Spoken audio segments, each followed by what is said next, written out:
আমার অমৃত সন্ধানী চ্যানেলে তোমাদের সুস্বাগতম। আজকে আমরা রিডিং করতে চলেছি Taurus, sun, moon, rising and Venus ওদের জন্যে। তো আজকের রিডিংটা একটু ইন্টারেস্টিং হতে চলেছে এবং আশা করি তোমাদের সবার খুব ভালো লাগবে। সবার আগে টরাস বন্ধুবান্ধবরা, তোমাদের সাপোর্টের জন্য, সাবস্ক্রাইব করার জন্য থ্যাংক ইউ সো মাচ। যারা এখনও আমার সাবস্ক্রাইব করনি চ্যানেলটাকে, তারা প্লিজ সাবস্ক্রাইব করে দাও এবং প্লিজ নোটিফিকেশন বেলটা টার্ন অন করে রাখো, যাতে আমার নতুন নতুন রিডিংগুলো তোমরা দেখতে পারো এবং লাইক করো, কমেন্ট করো। তো আজকের রিডিংটা একটা স্পেশাল রিডিং। এটা দিওয়ালি বা কালী পুজো স্পেশাল রিডিং।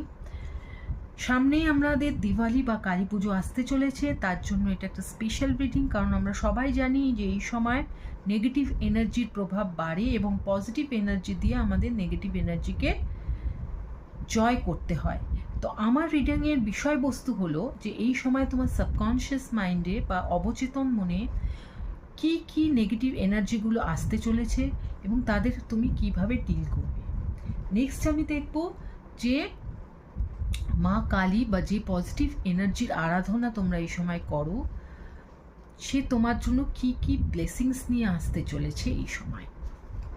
তো চলো বন্ধুরা, টরাস, দেখা যাক যে কোন নেগেটিভ এনার্জির সঙ্গে তোমাকে ডিল করতে হবে এই সময়। Having hope, arrogance, battle within. তো টরাস বন্ধুবান্ধবরা, দিওয়ালি বা কালী পুজোর এই সময়টা তোমাদের মধ্যে যে নেগেটিভিটিগুলোই থাকুক না কেন, সেটা একটা শ্যাডোর মতো হয়ে থাকে আমাদের জীবনে। তো এই শ্যাডোটাকে না, এই ছায়াটাকে না,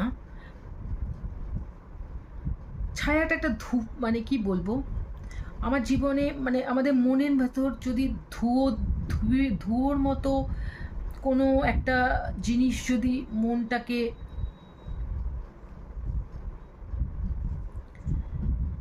জড়িয়ে থাকে, তাহলে কিন্তু সেটা কিন্তু আলোটাকে না আসতে দেয় না, অন্ধকারের সৃষ্টি করে, একটা ছায়া সৃষ্টি করে। তো সেটা ভয় হতে পারে, সেটা